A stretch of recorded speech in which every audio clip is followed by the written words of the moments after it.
me souviens d'un très beau texte de Václav Havel en 1988, quelques mois avant la chute du mur de Berlin, où Václav Havel, un peu comme les trois qui viennent de s'exprimer, expliquait pourquoi il s'engageait en politique alors qu'il n'avait jamais fait. Le truc de Václav Havel, c'était pas du tout la politique. La politique, c'est un truc pour les grands malades. Et Václav Havel, son truc, c'était, il n'était pas malade, et il était plutôt heureux, joyeux. Et son truc, c'était le théâtre, la poésie, boire un coup avec les copains et parler de la prochaine mise en scène, se promener avec Olga, son amoureuse, et vivre, voilà. Et puis un jour où Václav Havel dit, vu la gravité de la situation, je vais m'engager en politique. Je ne l'ai jamais fait, mais je vais m'engager en politique. Et le fait que lui s'engage, ça a donné envie à d'autres de s'engager. Ils ont été des dizaines, des centaines, des milliers, et ils ont fait tomber le mur de Berlin, ce qui est un truc inouï. Si on avait attendu un accord entre diplomates, le mur de Berlin serait encore là. Et Václav Havel disait, en 88, quelques mois avant la chute, il a fait un très beau discours disant « Notre pays ne fleurit pas ». Et j'y pense parce que la situation me paraît un peu la même aujourd'hui en France. Il disait « Notre pays ne fleurit pas ». Les ministres vous disent, j'y repensé ce matin en écoutant Michel Sapin, qui disait que la croissance retombe à zéro, mais que c'est pas grave. Alors qu'il y a une semaine, on nous avait dit que la croissance allait redémarrer. Et donc il y a un mensonge chez les politiques. Et Václav Havel disait, les ministres vous disent que tout va bien. Le ministre de l'Industrie vous dit qu'on n'a jamais fait autant de poutres de métal. Le ministre de l'Agriculture vous dit qu'on n'a jamais produit autant de pommes de terre et que cette année elles sont vraiment très très belles. Le ministre de l'Éducation vous dit que les enfants sont heureux et tous bien éduqués. Il dit, nous savons tous que c'est faux. Nous savons tous que ce que disent les politiques est faux. Et donc il disait, le rôle du citoyen, ce n'est pas de juger les politiques, mais c'est de dire la vérité, de se rassembler et de choisir dans quelle société ils veulent vivre. C'était en 88, et je pense, toute proportion gardée, que c'était vrai aussi en 2014. On en a marre des mensonges, et notre but, le premier objectif, ce qui est à Nouvelle Donne, c'est de dire la vérité, de nous retrouver entre citoyens, et d'agir, de décider ensemble dans quelle société on veut vivre, et de prendre les moyens d'agir pour faire bouger cette société et construire la société qu'on veut. Dire la vérité aujourd'hui en 2014 en France, c'est dire d'abord qu'il n'y a, hélas, aucune inversion de la courbe du chômage.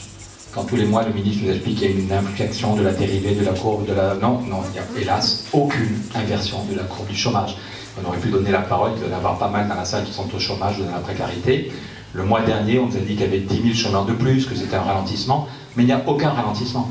Il y a eu 10 000 chômeurs de plus à Pôle emploi, mais je suis allé voir les chiffres, parce que j'avais une émission de télé, je suis allé voir les chiffres sur le site du ministère. Il y a eu 520 000 personnes qui sont arrivées à Pôle emploi en un mois. 520 000 hommes et femmes, c'est une foule immense, tout est fait pour qu'on ne les voit pas, chacun chez lui ou chez elle à téléphoner à Pôle emploi ou à s'inscrire ou chercher un boulot par internet. 520 000 personnes qui arrivent en un mois à Pôle emploi. Et pourquoi est-ce que le stock, entre guillemets, de chômage augmente seulement de 10 000?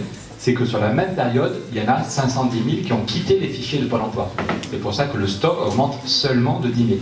Le problème, c'est que le ministère du Travail vous dit que sur les 510 000 qui ont quitté les fichiers, il y en a 43% qui ont retrouvé un emploi. Donc en fait, quand on nous parle des 10 000 chômeurs de plus, c'est juste la partie visible de l'iceberg, c'est qu'une petite partie du problème, et on néglige la partie la plus grave et la plus importante en nombre, c'est tous ceux qui tombent encore un cran plus bas. Donc non, c'est obscène, c'est scandaleux de dire qu'il y a une inversion de la courbe du chômage. Le nombre de chômeurs, plus les précaires, plus les pauvres, n'a jamais été aussi important et augmente à une vitesse grand V. En Allemagne, sur l'ensemble de 2013, la croissance du PIB en Allemagne a été de PIB par tête 0,0 pour l'Allemagne sur l'ensemble de 2013. C'est pas beaucoup, donc tous ceux qui disent qu'il y a qu'à faire comme en Allemagne, c'est pas si génial que ça. Aux États-Unis, le chiffre est sorti la semaine dernière, la croissance aux États-Unis c'est 0,1 en rythme annualisé. 0,1. Tous les blagueurs, pour être polis, au cas où il y aurait des enfants au fond qui vous expliquent que la Chine va tirer la croissance mondiale, les chiffres d'aujourd'hui, c'est les ventes de logements qui s'effondrent, les mises en chantier qui s'effondrent en Chine, moins 22%. Et le gouvernement chinois ne sait plus quoi faire, c'est pire qu'en Espagne. Ici, il y en a souvent qui vont en Espagne. Vous avez aimé la bulle immobilière en Espagne, et bien c'est juste un peu pire, si vous passez l'expression, en Chine. La bulle immobilière en proportion est pire en Chine qu'elle était en Espagne. Donc tous les couillons qui expliquaient qu'il ne fallait pas s'inquiéter, la croissance allait revenir soit des États-Unis, soit de la Chine, c'est juste du pipeau, c'est juste qu'ils se foutent du monde, ça veut dire qu'ils ne s'intéressent pas aux chômeurs, aux précaires, à l'avenir des retraites. S'ils comptent sur la croissance pour financer les retraites, s'ils comptent sur la croissance pour soigner le chômage, alors tous les indicateurs montrent que la croissance ne reviendra pas, c'est se moquer du monde.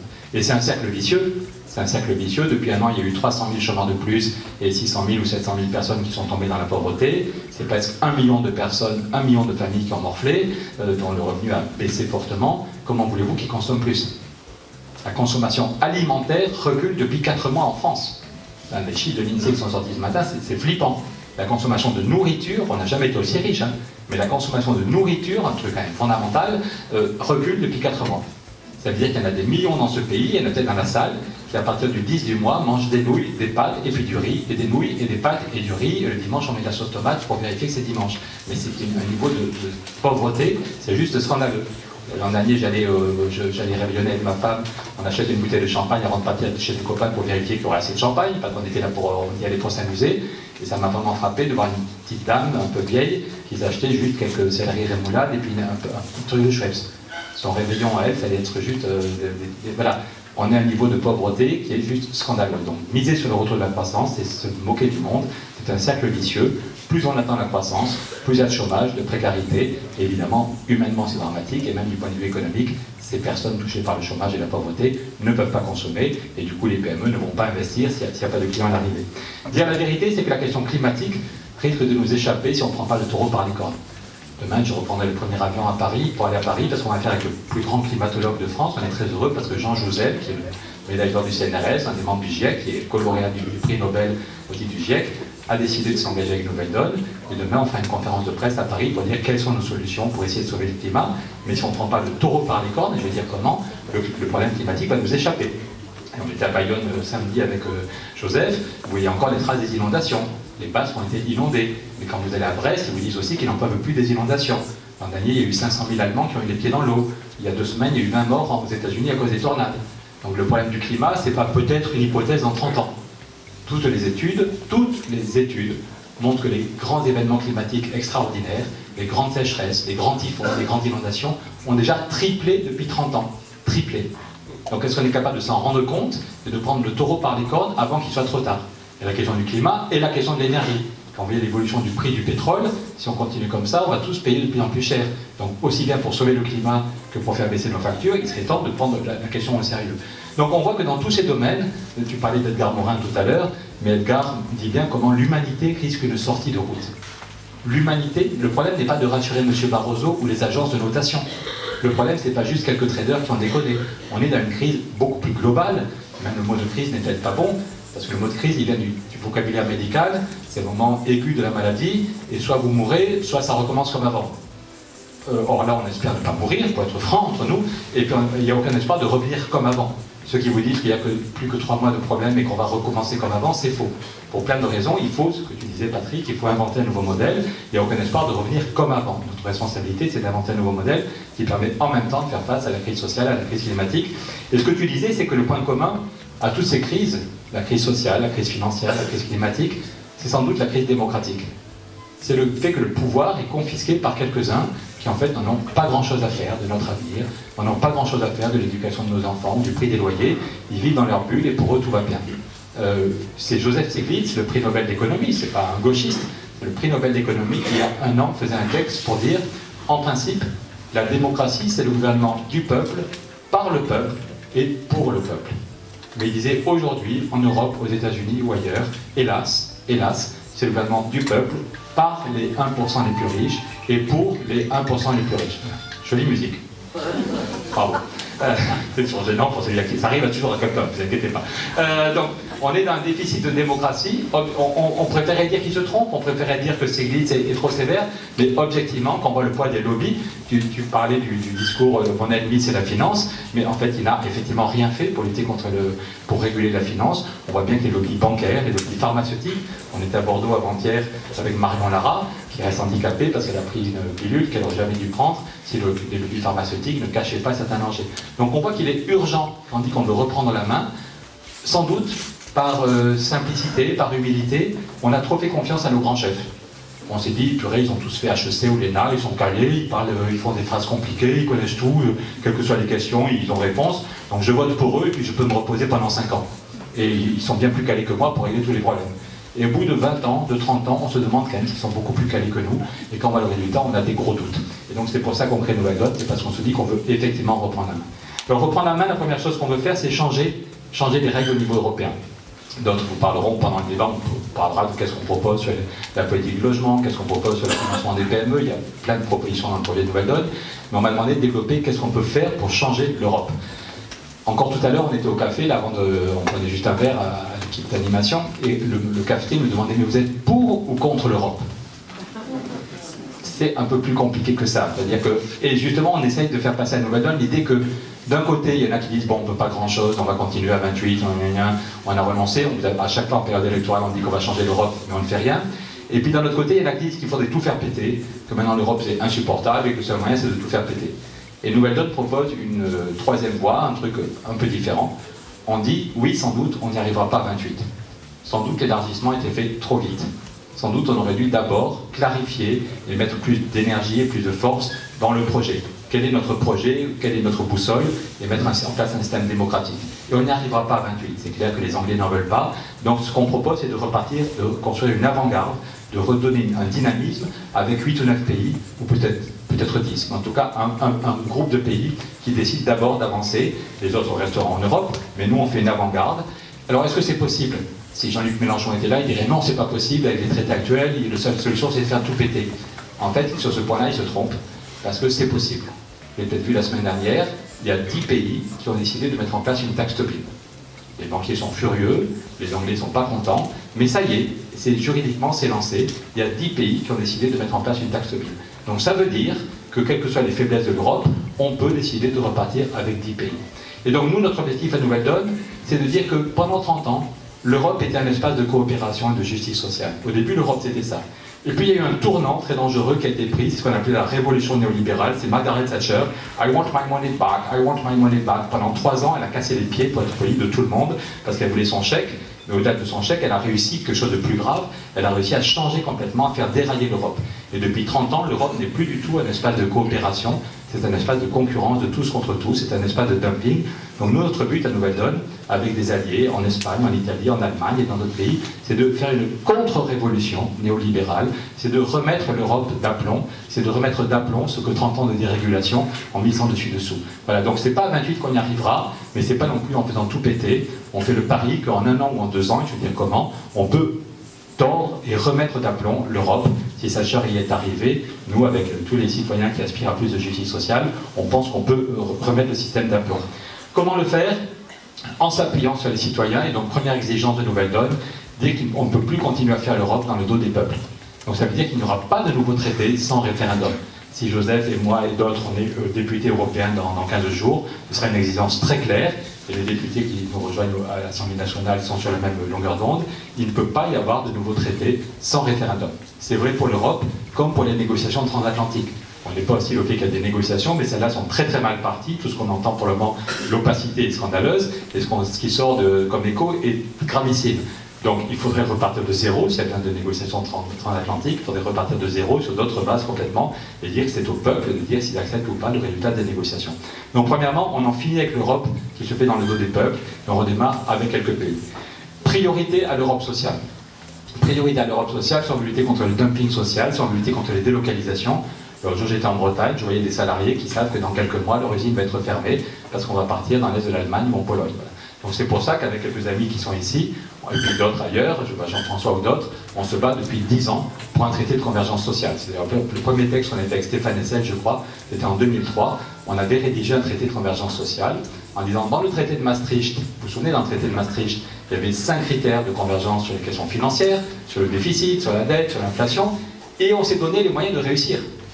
On avait un objectif, on voulait faire la monnaie unique, on voulait tuer l'inflation, on a réussi. L'inflation est à 12%, elle est tombée à 1%. Pourquoi est-ce qu'on n'a pas la même ambition sur le chômage? Le chômage est à 12, est-ce qu'on le laisse augmenter à 15?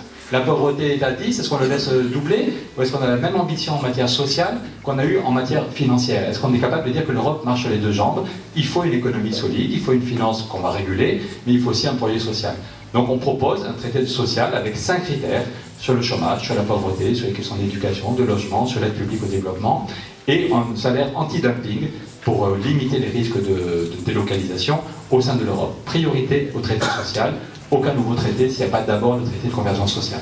Deuxième priorité, c'est une Europe qui sort de l'austérité, qui rompt avec l'austérité et qui donne au contraire de l'oxygène aux finances publiques. On est en train de tout faire pour que les gens détestent l'Europe. Nouvelle Donne est le seul parti qui dit on peut aller vers l'équilibre des finances publiques sans austérité. Parce que d'un côté, vous avez des partis qui disent ben, l'austérité c'est un peu inévitable, tout le monde le fait, donc nous aussi. Donc il y en a qui vous disent voilà, c'est comme ça va être pénible, mais il faut faire de l'austérité. Et puis de l'autre côté, il y en a qui disent bon, maintenant ils font chier à Bruxelles, on peut laisser filer les déficits, on peut laisser filer la dette, c'est pas très grave. Et nous, on pense qu'on peut maîtriser la dette, on doit maîtriser les déficits, mais sans austérité. À mon avis, on est le seul mouvement politique qui dit comment. Concrètement, comment faire pour trouver ces 50 milliards d'économies sans austérité? Premièrement, financer autrement la dette publique. On montre que sans changer les traités européens, on peut financer la dette publique à 1%. Pour sauver les banques, on a mis 1000 milliards, vous vous en souvenez, on a mis 1000 milliards sur la table au taux de 1%. Et même aux États-Unis, ils ont mis 1000 milliards au taux de 0,01%, totalement gratos, j'ai jamais vu dans l'histoire. Et personne n'a protesté. Tout le monde a dit oui, il faut sauver les banques et on le fait gratos. Mais c'est quand même scandaleux que les banques puissent se financer à 1% le matin, et quand elles prêtent de l'argent à la France l'après-midi, c'est à 2,5%, quand elles prêtent à l'Espagne, c'est à 4%, et quand elles prêtent à la Grèce, c'est 8%. Donc le matin, elles se financent à 1%, et l'après-midi, juste parce que voilà. Donc déjà pour la France, chaque année, on paye 51 milliards de frais financiers, 51 milliards. Bon, déjà pour nous, c'est pas tout à fait négligeable, même si on s'entend pas trop mal, mais pour l'Espagne ou le Portugal ou la Grèce, c'est juste scandaleux. Le rapport du FMI qui est sorti la semaine dernière, je trouve ça totalement scandaleux. Le FMI dit « Bravo les gars, vous avez fait des efforts considérables, la Grèce est à l'équilibre budgétaire hors frais financiers. » On dit « Bravo, vous avez fait des efforts considérables depuis 5 ans. » Donc s'il n'y avait pas les frais financiers, la Grèce serait en équilibre budgétaire. Chapeau. Mais la Grèce est très mal notée par les agences de notation. Donc vous devez payer des frais financiers importants et vous avez un déficit de 12% du PIB. Donc voilà un pays qui a fait déjà des efforts considérables, qui serait en équilibre budgétaire s'il n'y avait pas les frais financiers, mais qui doit continuer à se serrer la ceinture. Et c'est dramatique. L'autre jour, je voyais une jeune femme qui disait « Chez nous, on a des millions à souffrir dans notre peau. » C'est pas un point théorique. C'est qu'il y a des médicaments qui ne sont plus remboursés. C'est qu'il y a des maladies de longue durée où les gens ne sont plus remboursés s'ils veulent aller en ambulance. Voilà. Donc ce qu'on inflige aux pays du Sud est scandaleux. Et même en France, si on finançait la dette à 1%, on fait chaque année 20 milliards d'économies.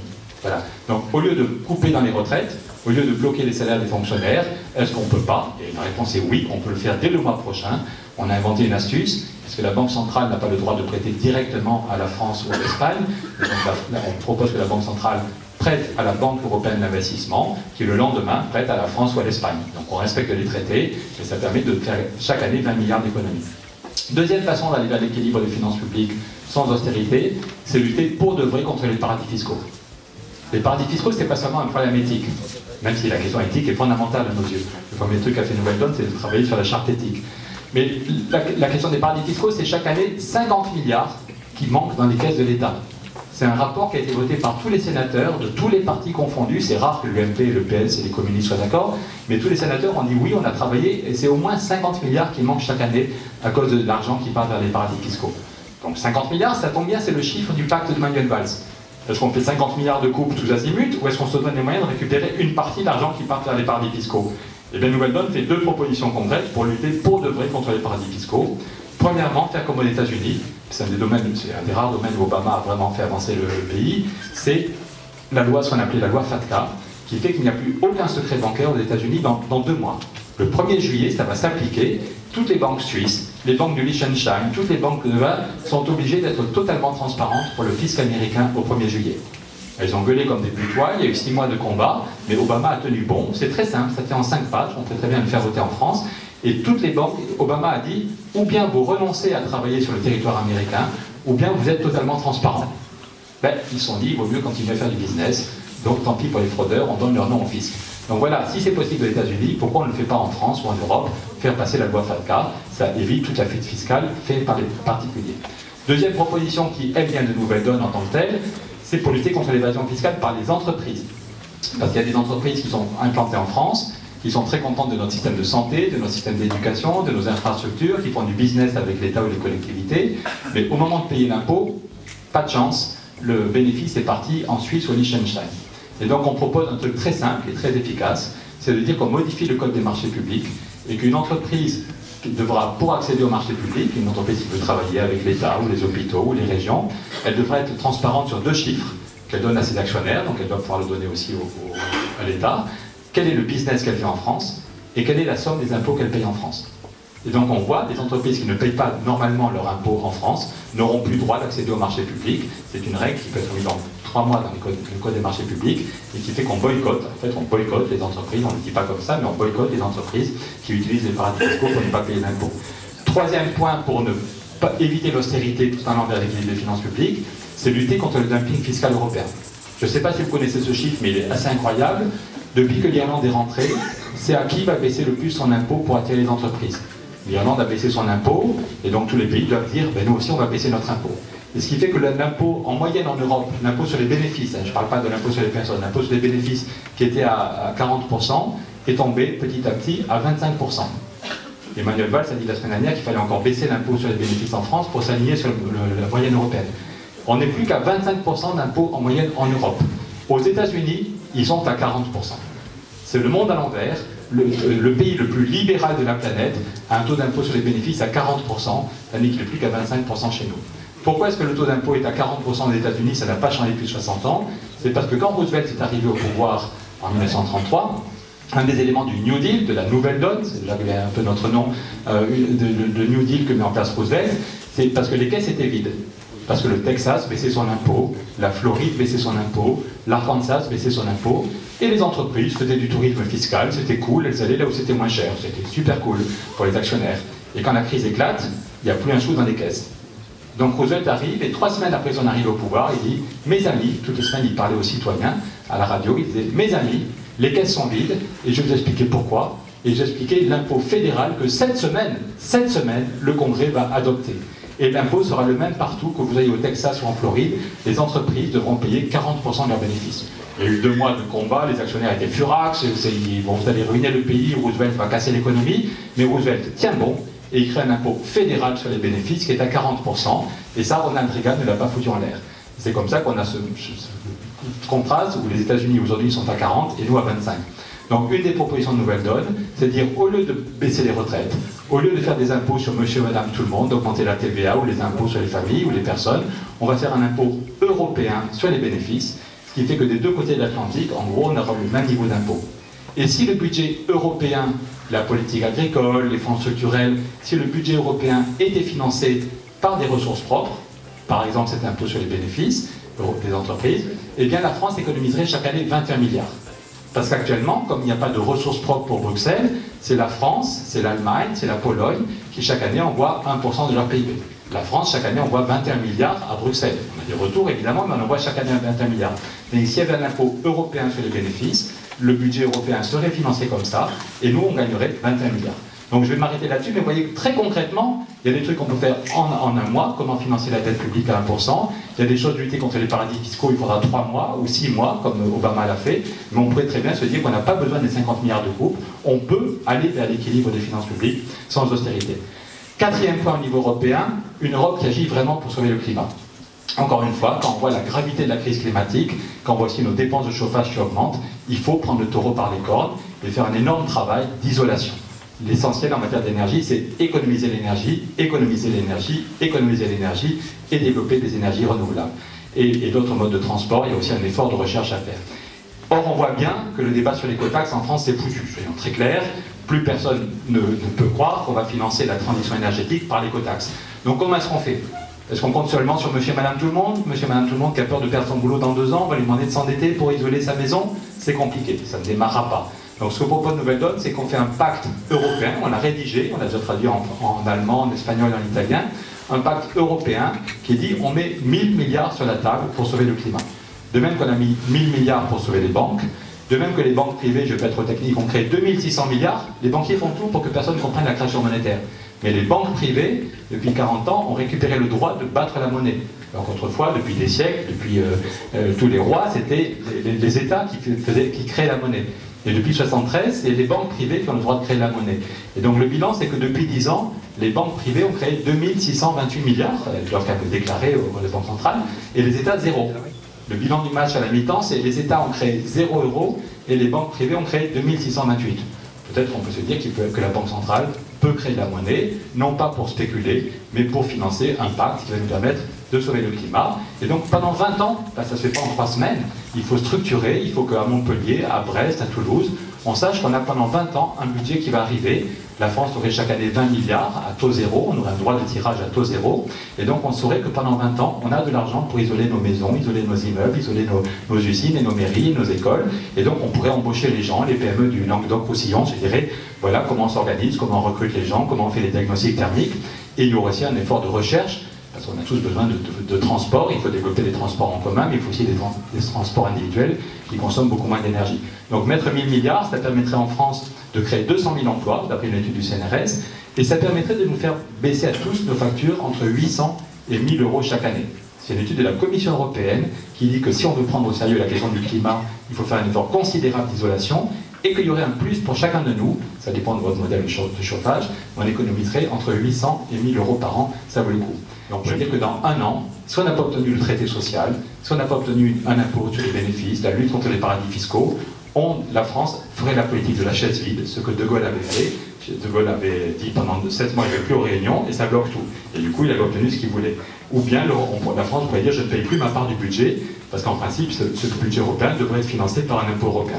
Donc on se dit qu'on donne un an pour faire bouger les choses et que sinon on monte d'un cran dans le bras de fer.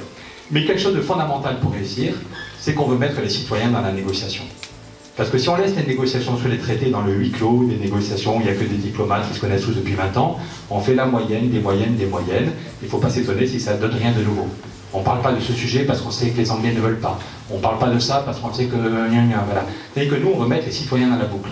On va les voir à Berlin, les infirmières allemandes et les médecins allemands qui sont en grève, parce que dans les hôpitaux, ils n'ont plus le moyen de soigner les gens. Il y a aussi des Allemands qui en ont marre de l'austérité. On va aller voir les retraités français, espagnols et italiens qui en ont marre de l'austérité. On va aller voir les paysans de tous les pays qui en ont marre que leur travail ne soit pas reconnu. Le but des paysans n'est pas d'avoir un chèque de Bruxelles. Le but, c'est que les marchés soient régulés, qu'ils puissent vivre de leur travail. Donc on sera avec Joseph et avec d'autres, si on est élus, si vous nous faites confiance, on sera au Parlement, parce qu'il faut mener le combat non violent, il faut convaincre les gens dans le Parlement. Mais on ira rencontrer tous ceux qui veulent changer les choses en Allemagne, en Italie ou en Espagne. Et notre but, c'est que dans un an, il y a un sondage en Allemagne qui dit que 80% des Allemands sont d'accord pour un impôt européen sur les bénéfices, que 80% des Allemands sont d'accord pour avoir un pacte énergie-climat pouvoir d'achat. Et on est sûr que si on leur explique, ils ne sont pas plus bêtes que nous, ils peuvent comprendre. Et c'est comme ça qu'on fait bouger les lignes. Si on va rencontrer les citoyens, au lieu de rester dans le huis clos des négociations, on fait des bons dîners, mais où personne n'a envie de bouger quoi que ce soit. Et puis, je pense qu'il faut une ambition. Il faut une ambition. Moi, je me souviens, quand j'étais petit, mes parents me parlaient d'un monsieur pour qui ils avaient beaucoup de respect, c'était Pierre Mendès France. Et quand Pierre Mendès France est arrivé au pouvoir, au lieu de dire je m'installe et je suis là pour 50 ans, Pierre Mendès France avait dit je démissionne dans 1 mois si je n'ai pas fait la paix en Indochine. Il y en a qui se sont dit il a trop bu, il boit que du lait, mais en fait il doit prendre un whisky quand personne ne boit. L'Indochine, ça fait 8 ans que c'est l'horreur, ça fait 8 ans qu'il y a la guerre, personne ne sait comment faire. Et voilà Pierre Mendès France qui a dit qu'il démissionne dans 1 mois s'il n'a pas fait la paix. Il a dit, il a répété, malgré les ricanements, je démissionne dans 1 mois si je n'ai pas fait la paix en Indochine. Et 30 jours plus tard, il signait la paix en Indochine. Donc la question est de savoir est-ce qu'on a la volonté, est-ce qu'on s'engage.